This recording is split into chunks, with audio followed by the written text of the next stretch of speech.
이사야 66장 1절에서 3절의 말씀을 저와 여러분이 함께 읽겠습니다. 주 여호와의 영이 내게 내리셨으니 이는 여호와께서 내게 기름을 부으사 가난한 자에게 아름다운 소식을 전하게 하려 하심이라. 나를 보내사 마음이 상한 자를 고치시며 포로된 자에게 자유를, 갇힌 자에게 노임을 선포하며 여호와의 은혜의 해와 우리 하나님의 보복의 날을 선포하여 모든 슬픈 자를 위로하되 무릇 시온에서 슬퍼하는 자에게 화관을 주며 그 죄를 대신하여 기쁨의 기름으로 그 슬픔을 대신하여 찬송의 옷으로 그 근심을 대신하고 그들이 의의 나무 곧 여호와께서 심으신 그 영광을 나타낼 자라 일컬음을 받게 하려 하심이라. 아멘. 하나님의 말씀을 받고 하나님의 영이 임한 이사야는 오늘 우리에게 선포하고 있습니다. 가난한 백성들에게 아름다운 소식, 이전에 듣지 못했던 영광과 그 기쁨의 소식을 전하는 것이죠. 여러분, 심령이 가난한 사람에게 하나님의 말씀이 우리를 기쁘게 하는 것입니다. 마음이 가난한 그런 사람이 온전히 하나님을 감사하며 하나님 통해 기뻐하고 그 하나님으로 기뻐함을 누릴 수 있다는 사실을 기억하며 우리 내용 관찰로 들어가겠습니다. 1번을 봅니다. 여호와의 영이 임한 이사야는 이 땅에서 어떤 사명을 감당합니까? 하나님께서 주신 사명은 열악한 사람들에게 기쁨과 좋은 그 축복의 소식을 전하는 거죠. 그것은 마음이 상한 자를 고치고 포로된 자, 또 갇힌 자에게 자유를 주는 말씀입니다. 또한 모든 슬픈 자를 위하는 귀중한 말씀이 되죠. 애통한 마음이 변하여 기쁜 마음이 되는 것이고 슬픔이 변하여 행복이 되는 것입니다. 2번입니다. 하나님의 백성이 감당해야 될 사명은 무엇입니까? 하나님의 백성은 그분께 구원받은 사람들이죠. 오늘 본문 속 이스라엘 백성들이 그랬고 또 신약 시대는 예수님을 통해 예수를 믿는 모든 백성들이 구원을 받았습니다. 그리고 오늘날 성령 시대는 보혜사 성령 하나님을 통하여 그분을 믿는 모든 백성들이 다 구원받게 되었습니다. 모든 시대 모든 성도들에게는 다 사명이 있어요. 여호와의 제사장, 오늘 보면 그렇게 불려집니다. 여호와의 제사장이라 불려지는 우리 모두는 예외할 것 없이 성도로서 부르심을 받았습니다. 땅끝까지 이르러 주님이 다시 오실 때까지 우리 모두는 복음을 전하는 사명이 있습니다.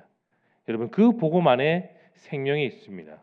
이것은 오늘 본문에서 하나님의 영이 이사야에게 임했을 때 나타나는 놀라운 현상과도 같습니다. 연구한 묵상을 봅니다.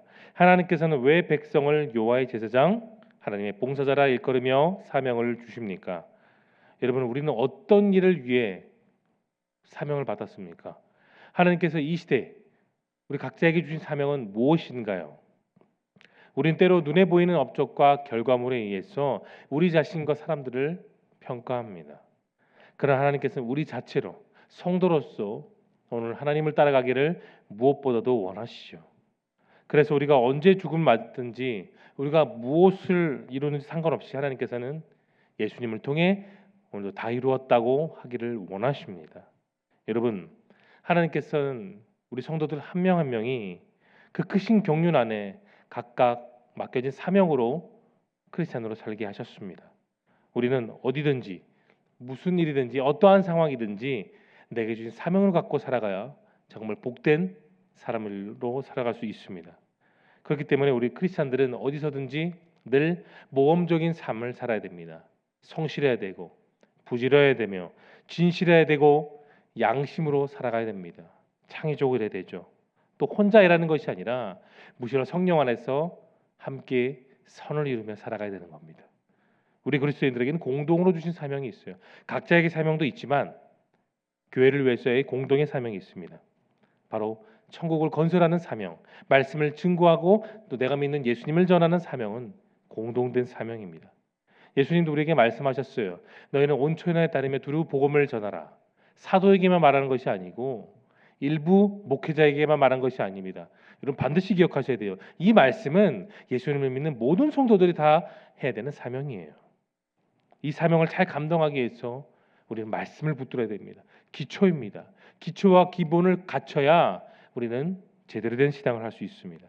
내가 할 수 있는 데서 나의 재능, 나의 시간, 나의 물질, 나의 사명을 바쳐서 예수님과 복음을 위해서 우리는 오늘 헌신하는 헌신자로 불러주셨습니다. 여러분, 자신의 은사, 장점, 자신의 마음, 소유, 능력, 직업, 지식, 건강, 재물 등 그 모든 것들을 통해 우리는 하나님께 영광을 돌려야 되는 것입니다. 4번 느낀 점을 봅니다. 여호와의 영에 붙잡힌 백성을 회복시켜서 가난한 자에게 아름다운 소식을 전할 사명을 주시는 것을 보며 여러분 무엇을 느끼십니까? 제가 몇 년 전에 타임지를 본 적이 있습니다. 거기서 미국을 움직이는 가장 영향력 있는 100명의 인물이 소개되었는데 그 중에서 1위는 빌 게이츠도 아니었고 클린턴 대통령도 아니었고 또 일론 머스크도 아니었습니다. 미국에서 가장 아주 유명한 바로 오프라 윈프리였습니다. 그녀가 진행하는 프로그램의 시청자는 어린자마 전 세계 1,000만 명이 넘고 그녀의 말 한마디에 미국인들은 감동을 받기도 합니다. 근데 그녀가 자신의 인생을 소개한 책이 있어요. 그 책이 이름이 제목이 이것이 사명이다입니다. 거기 나온 네 가지 그의 인생의 철학이 있는데 첫 번째, 남보다 더 가졌다는 건 축복이 아니다 사명이다. 두 번째, 남보다 아파하는 것이 있다면 그것은 고통이 아니다 사명이다. 세 번째, 남보다 설레는 것이 있다면 그것은 망상이 아니다 사명이다. 네 번째, 남보다 부담스러운 것이 있다면 그것은 강요가 아니다 사명이다. 그녀의 인생 자체는 사명이라고 강조하고 있습니다. 여러분이 아시는 분도 있겠지만 그녀는 호녀라로 태어났고요. 아픔 속에 가난 속에 자랐고 부모님의 사랑을 제대로 받지 못하며 자랐습니다. 또 혼자 공부하면서 자라는 도중에 성경을 만나게 됐고 또 성경을 묵상하면서 다양한 말씀을 통해 그녀는 감동을 받게 되었습니다. 여러분, 우리들의 삶에는 정말 사명이 있으십니까? 등 떠밀려서 받는 사명이 아니라 내 마음에 정말 감동이 있어서 갖고 있는 사명이 있다고 여러분 생각하십니까? 오늘 본문은 회복 후에 주신 그 사명에 초점을 맞추고 있어요. 신약 성경을 보면 예수님이 십자가 못 박히신 뒤에 부활하는 것을 못 보고 갈릴리로 돌아갔던 어부들이 있었습니다. 그들은 그날 밤이 되도록 물고기 한 마리를 잡지 못했죠. 수십 년을 바다에 살면서 고깃밥을 먹고 살았던 그들이었지만 물고기 한 마리도 거두지 못했습니다. 피곤하여 지친 그들을 배 위에 그들이 너무나도 잘 알고 있었지만 그 얼굴을 제대로 보지 못했다. 예수님의 배에 오르시고 바다로 나가 그물을 오른쪽에 내려보려고 하셨을 때 지친 몸을 이끌어갔던 베드로와 많은 사람들은 그 말을 의지해서 오른쪽으로 그물을 내렸습니다. 그때 한 마리도 잡지 못했던 그들이 배가 잠기도록 많은 물고기를 거뒀고 또 그 물고기를 갖고 온 이후에 예수님은 직접 아침을 준비하여 함께 음식을 먹었습니다.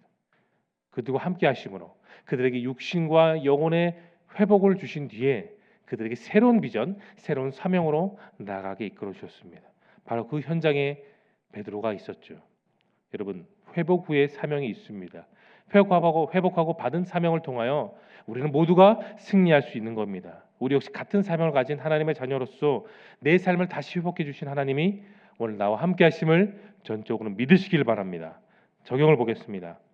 하나님의 사명자로서 내게 하나님의 성령의 은혜가 필요한 영역은 무엇입니까?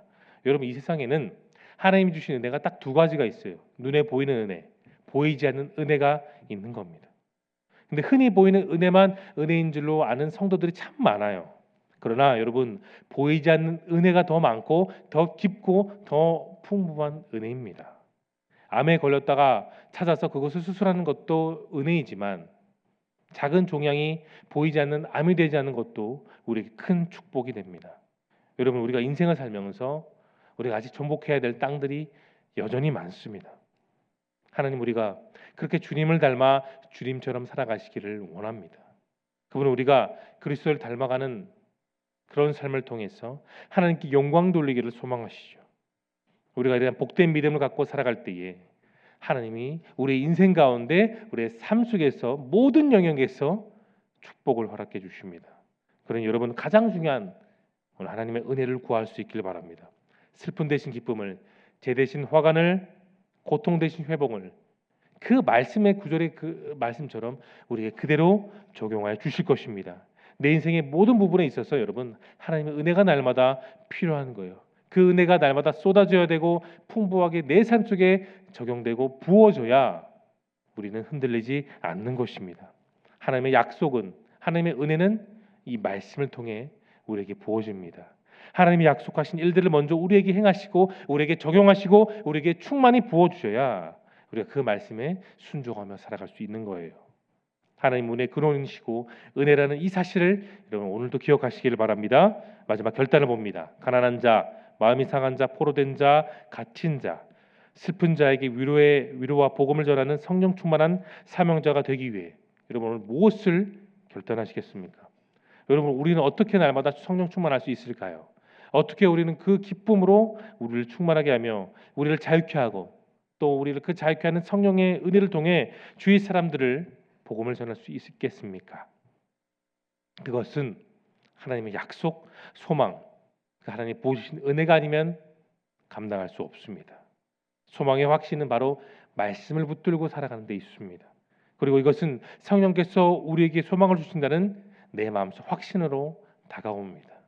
오늘 우리의 삶이 바로 그 주님이 주신 사명을 붙들 수 있길 바랍니다. 그래서 정말 마지막 본문에 나오는 것처럼 가난하고 마음이 상하고 포로되고 갇히고 슬픈 자에게 우리가 정말로 내가 받은 은혜를 위로하고 또 전하고 또 주님의 사명자로 살아가는 저와 여러분 모두가 될 수 있기를 예수님의 이름으로 축원합니다. 이 시간 함께 기도하며 나가겠습니다. 오늘 들은 생명의 말씀을 기억하며 기도하시고 화면에 보이는 기도 제목 내게 주신 사명을 바르게 감당할 수 있는 성령 충만함을 주옵소서. 하나님의 부르심을 받은 사명자로서 가난하고 열악한 자들을 섬기며 살아가게 하옵소서. 또 리모델링 기간에도 예배를 통하여 하나님의 영광과 영광이 강력하게 나타나게 하옵소서. 삶이 전인격적으로 변화되는 예수 생명의 구역과 전도의 모임이 되게 하옵소서. 또한 여러분의 소중한 기도 제목을 놓고 우리 다 함께 뜨겁게 주 한 면에 치고 통성으로 기도하며 나가겠습니다.